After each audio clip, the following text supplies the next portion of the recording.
Welcome to the talk show, Lighting the Educational Flame, with your host, Mark Hoberman. The goal of this show is to provide a learning experience to people of all ages, with guests from various fields and academics, a wide range of industries, and insight into the many forms of art, athletics, and entertainment. We hope you enjoy the show. Hello and welcome to the talk show, Lighting the Educational Flame, brought to you by Great Success Education. I'm Mark Hoberman, and I'm proud to announce that our guest today is Lumbie Mlambo. Lumbie is a philanthropist of the highest order. She has a tremendous story to tell, and I am honored that she is here with us today. Lumbie, how are you? I'm doing very well, Mark, and thank you so much for having me on your show. I'm looking forward to it, and I cannot wait for the conversation that you and I are going to have. So I'm excited. Looking forward to it for quite a while now. Thank you so much again. So when we talk about philanthropy, everybody thinks it's, oh, let me donate this, let me donate that. How did you begin to create and then follow your passion for philanthropy? Well, to be honest with you, Mark, I was never a philanthropist before. Just like many people are not philanthropists, you know. It's something that I just stumbled upon, to be honest with you. Had it not been because of my father, who was dying at the time, and asked his children to continue his work, I don't think I would have gotten into philanthropy, to be honest with you. I would have never been in philanthropy if my father hadn't died. I'd have never known what he was doing. I didn't know that he was a philanthropist himself. I pretty much just cared for myself and was just going on with my business, just like many people do. You know, you have your parents doing their stuff and I was doing my stuff. So it's humbling to know that my father enabled me to become a philanthropist and to care so much about the world and to care so much about the environment and the people in this environment. So that's how I started, really, by just doing his work, continuing his work to keep up his legacy. Well, you know that, of course, our parents help shape who we are. And I want this to be all about Lumbie, but I have to bring your dad into this a little bit more, because you really have sparked my interest on the philanthropy that he did, which I think is important, not only because of what he accomplished, but equally as important, what you've accomplished kind of on his behalf, if it's okay saying that. So I really do want to hear more about your dad and his influence on you and what he did in his lifetime. Sure. So what he did in his lifetime, really, my dad was an orphan and he never went to school. I always highlight that, he never went to school because he was uneducated. Yet he was the smartest man on earth, and he was the biggest networker. If you talk about networking today, my father was by far the best. He could connect with anyone and he could speak multiple languages, more than 10 languages fluently, because he visited so many places, being an orphan and trying to see where he was going to settle. He made connections with so many communities and so many people, and everyone he met became his friend, and everyone he met became his family. So he was more of a giver. He settled on a farm and started growing crops to serve his community and finding ways. He had a very good eye of seeing what was wrong in the community and where he needed to help. So he would find something wrong no matter what, that needed to be fixed. So because of that, he started helping at the Igusi Clinic, which was somewhere in Zimbabwe as well, where he used to live, because they didn't have any beds, any maternity beds. They only had 3 beds in the entire clinic. They only had 2 delivery beds and 1 recovery bed.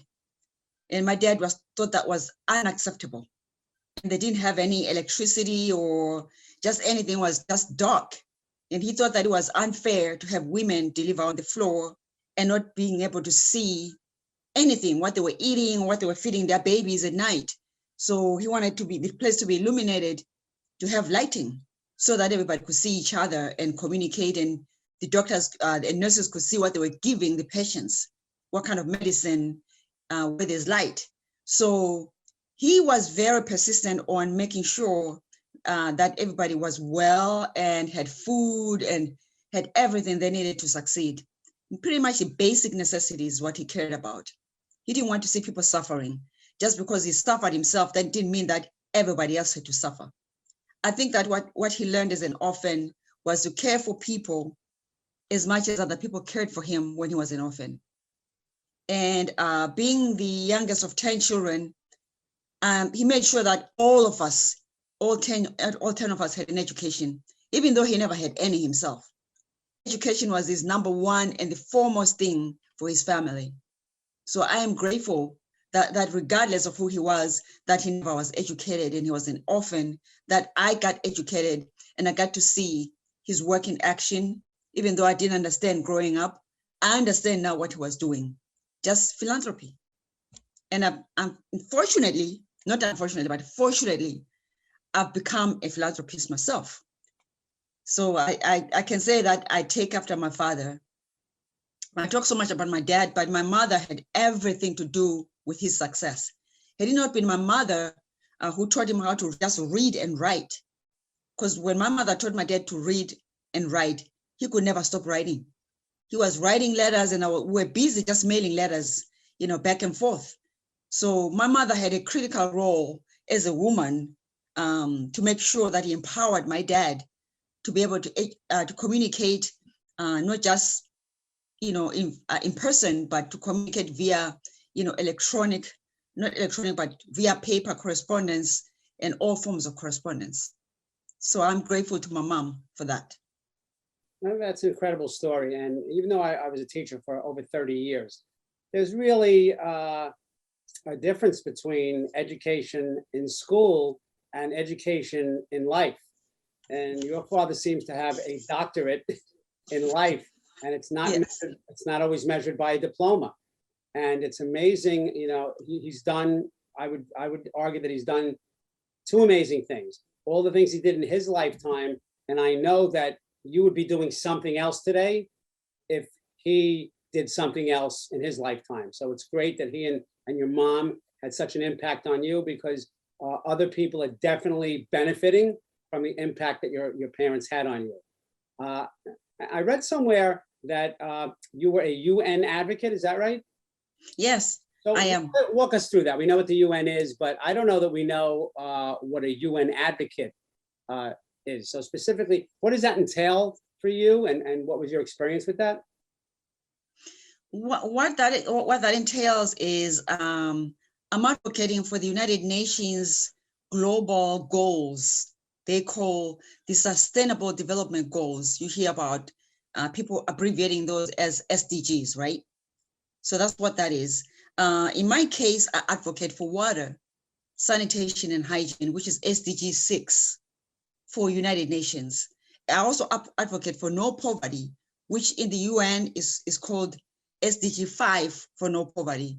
And I advocate for gender equity for women, because I want to empower women and girls to get out of the cycle of poverty.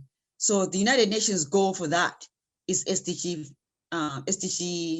5, actually. Poverty is SDG 1. So that's what that means, is that also because of my work with water and in underserved communities, also the United Nations, I've been honored a UN Global Leadership Award for achieving that goal. So that's what that means. That means I'm also a member, UNA member of UNA USA member, because I belong to the Dallas chapter, Dallas, Texas chapter. So I advocate for change with them. I make sure that I do my work, I do my part to empower others and to also get others to get involved with the sustainable goals. That's what that means. That's great, because you mentioned some things earlier about the work that your father did, and we take that for granted. You talk about 2 baths and no electricity. Now, there are people who probably have more bathrooms in their homes than in places 15, 30 times the size that your father was in. So I know that you have tremendous respect for different things in the environment, and you mentioned with water, but this is from the organization that you founded, which is JBDolo. So tell me more specifics about that actual organization. Sure. So JBDolo was birthed from my passion with trying to complete my father's work. I wanted to make sure that whatever I promised that clinic was delivered. I didn't want my father to look like someone who just promises and then he passed away, never talked about his work. I wanted to make sure that we are at least accomplished that goal. So I went and when I saw how much work was remaining, I was actually like blown away because I thought it was just a little bit of work left. Yep. So I created a nonprofit called JBDolo that's gonna work to help accomplish that goal. But in the process of doing so, I stumbled upon something while I was there at that project. I stumbled upon something that they wanted more than the clinic itself. They wanted clean water. And so I was like, well, I'm not really into water, but I guess I could get them water. So, and because I was so naive, I really didn't know much about anything about this, philanthropy and what people do with water. I had to educate myself. But then I saw the need to form JBDolo, and then my focus then changed slightly to be a company or a nonprofit that removes barriers of access to clean water, sanitation, and hygiene in underserved and impoverished areas so that we reduce poverty and promote gender equity.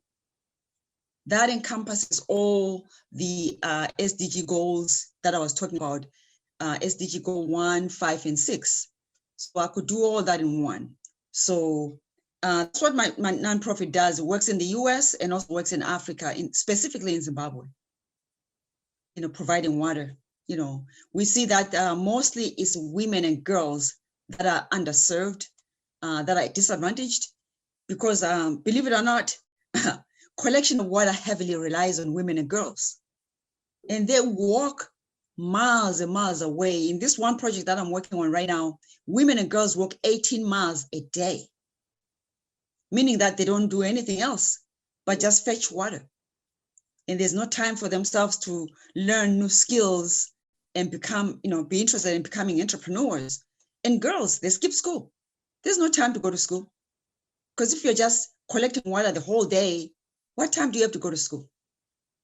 So my organization makes sure that women and girls get out of that cycle of poverty with the collection of water, and that will bring them up to par with everybody else, like men and everybody else, so that we're at the same level, gender equity, that we're sitting at the same table discussing these issues, and that we're uplifting each other and making sure that women are not left behind.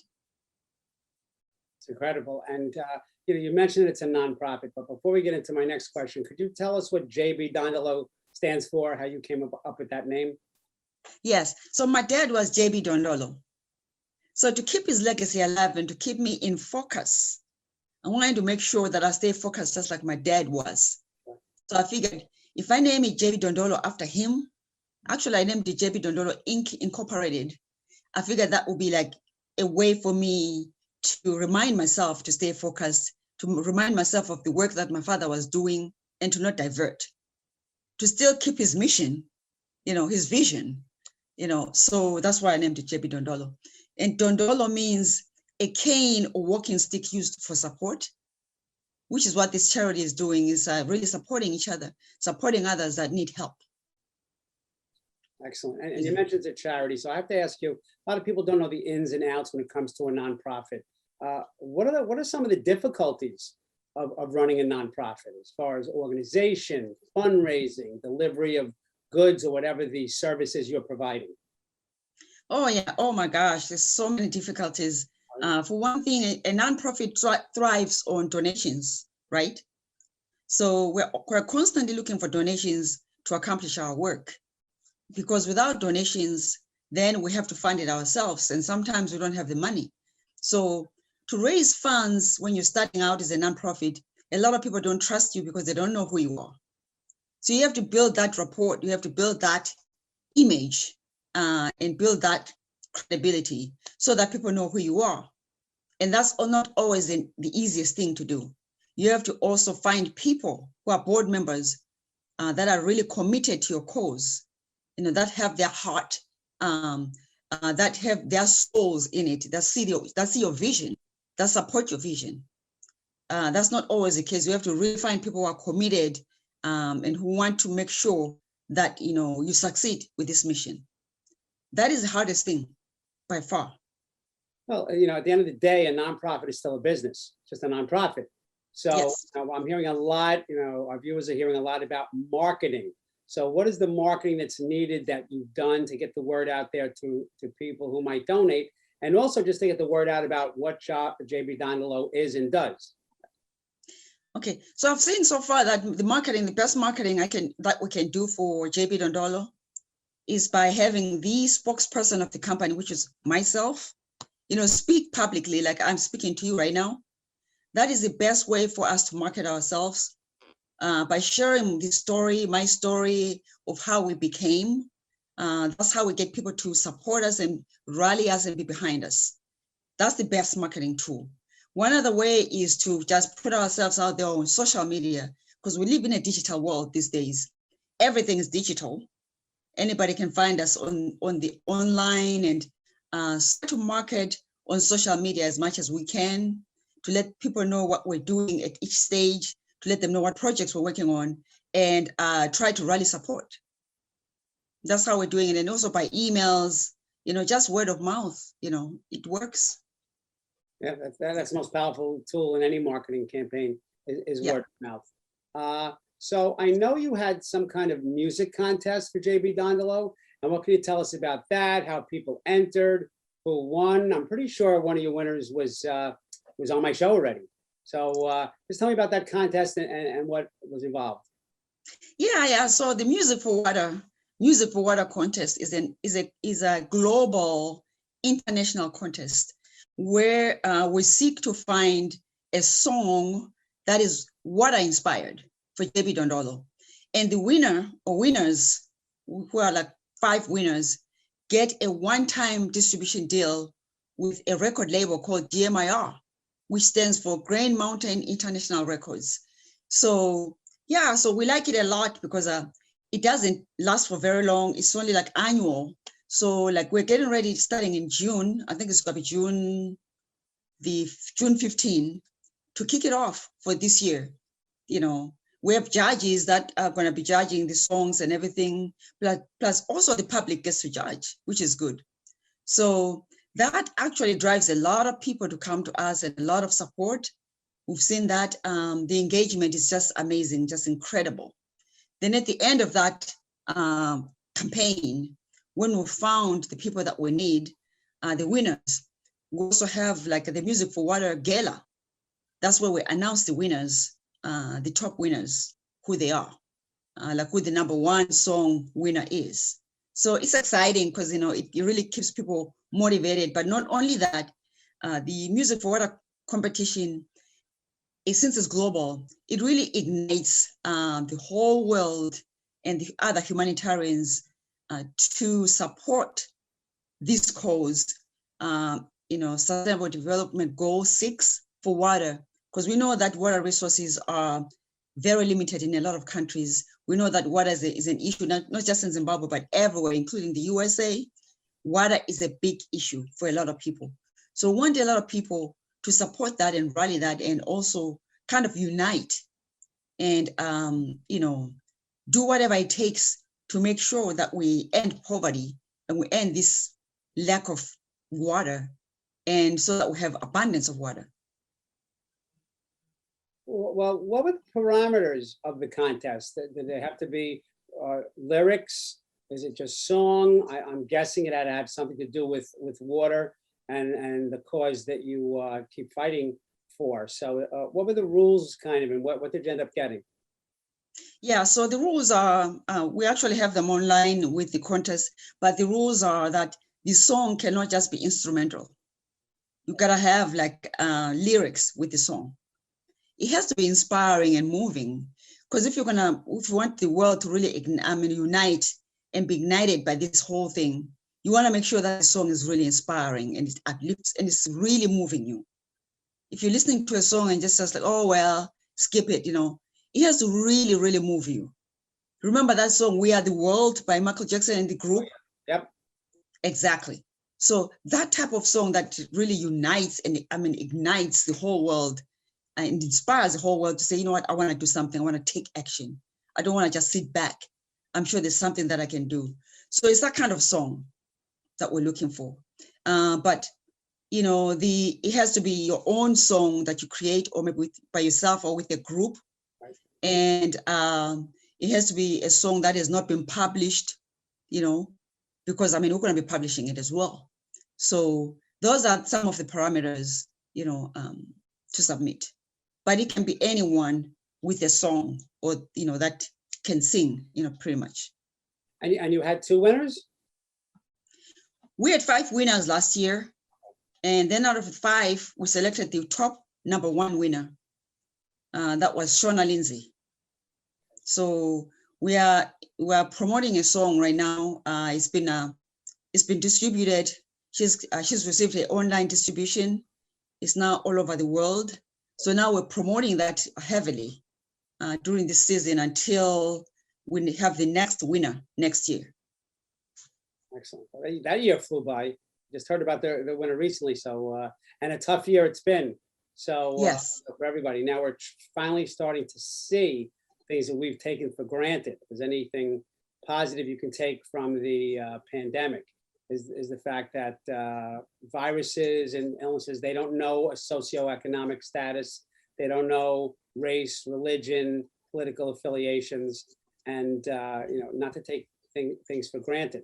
So you've done so much. Tell us about some of the awards you've won, the best things so far. And I know there's so much more you're going to do and accomplish, but what's your favorite thing so far in your career, especially with respect to JBDolo and things outside of the organization?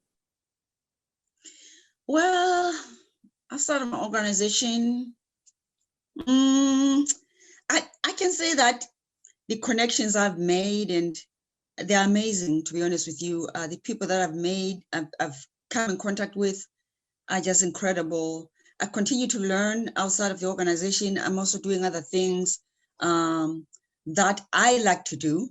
And it's not that I don't like to do charity work. I do love it a lot. But there are other things that I want to do, that I love doing, such as things in technology and, you know, cyber security and stuff like that, just learning.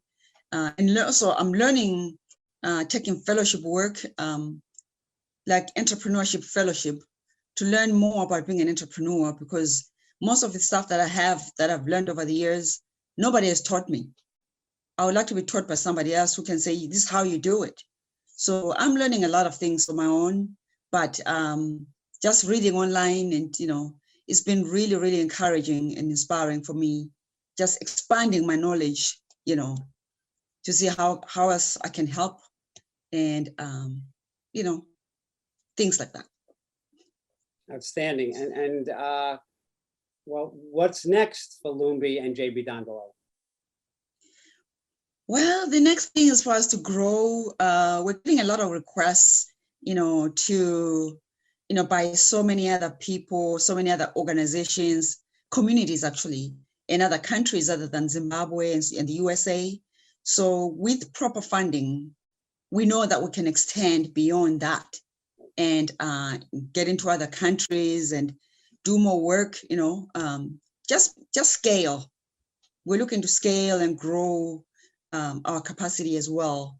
As a team, you know, we're looking to, my team works tirelessly. When you talk about people like Beatrice Davis, Patricia Ellis, Nikia Glover, you know, Rachel Svitanoff, and the interns, they really work tirelessly. They have their souls and their heart in JBDolo. And I want to make sure that I want to keep those people, you know. We have like people like the Dot Beckers of the world, Mandla in Zimbabwe, and so many other people that are like the backbone of this foundation that I want to keep going forward. I don't want to lose those people. So I want to make sure that we are positioned well enough to, you know, to maintain those people, you know, not to maintain, but to, what do you call it, for retention. Yeah, position for retention, you know, yeah. Well, So I want to grow capacity. Well, I do some work with B. Davis and Rachel Svetanov. So that's quite a team you've assembled and very dedicated people. I'm just honored that we're helping you spread the word. So Lumbie Mlambo, I want to thank you for joining us today and sharing your incredible story with us, talking about your family and your incredible passion. And just want to thank you again for being with us. Thank you so much. Thank you so much, Mark. I really appreciate you spending time with me, and thank you for this exposure. Thank you for spreading the word. My pleasure. And to our viewers, this is Mark Hoberman thanking you for watching Lighting the Educational Flame, and have a great day. Lumbie, thank you so much. Thank you. Thank you. Thank you for watching Lighting the Educational Flame. To contact Mark Hoberman, email him at info@gradesuccess.com or visit him on social media through Facebook, Twitter, Instagram, and LinkedIn. Thank you for watching Lighting the Educational Flame.